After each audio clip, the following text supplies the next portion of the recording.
Yeah, I'm here. I mean, you're talking about Kentucky. You're talking about Thomas Massie. This is actually pretty interesting. Ed Gallrein has been called as the winner here. 72% of the vote in. It's just 7,000 supporting them, 54 to 45. But it's not anywhere in particular. It's in all of these populous states, these top three counties in the top of the state. Ed Gallrein winning all of them. Go to Oldham County, which is the most populous county in the west part of the state. He's winning that. Shelby County, where he's from, we still don't have votes there, but that's where he's originally from. But Lewis County, where Thomas Massie's in, he's won that. 85% of the vote in. He's got 63 to Ed Gallrein 35. But that's about it for the moment. So this has been a shellacking. And this follows on the heels of Indiana. It follows on the heels of Cassidy in Louisiana. There is still a price to pay for going up against Donald Trump. It's not universal, but Donald Trump has a lot more sway over Republican and MAGA voters than some of the polling might indicate that he does. And you're seeing this again. Thomas Massie,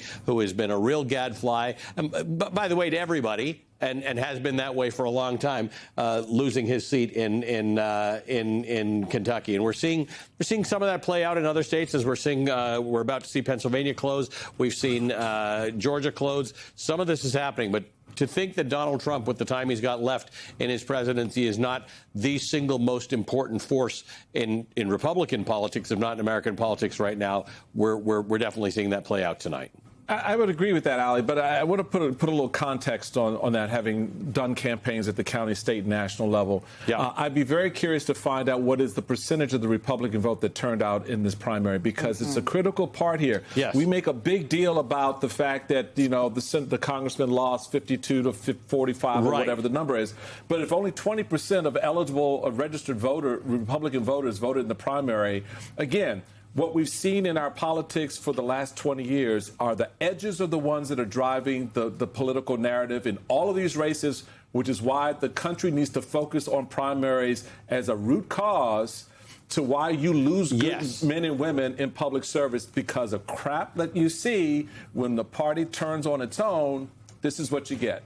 And I will tell you, this is not competitive, right? The person who wins the primary tonight is probably going to be the member of Congress from that district. That's why I'm paying attention to Georgia right now, where only 21% of the vote is in the state Supreme Court election. Much tighter there, 20,000 votes separating. It's a nonpartisan rate test technically, but this is an actual election tonight. So this tells you more information than what the Thomas Massie race tells you. That is a primary that is being dominated by the extreme wing of the Republican Party, and that's why you're seeing something different, both in levels of turnout and as less of a reflection of the country as a whole. I'm actually more interested in this Georgia story, something people don't think about all that much. It's a state Supreme Court election, but this is an actual election between people who represent different parts of the political spectrum, and you're seeing a closer race in here. So it's a good point, Michael, to bring up as you're looking at what these results actually mean.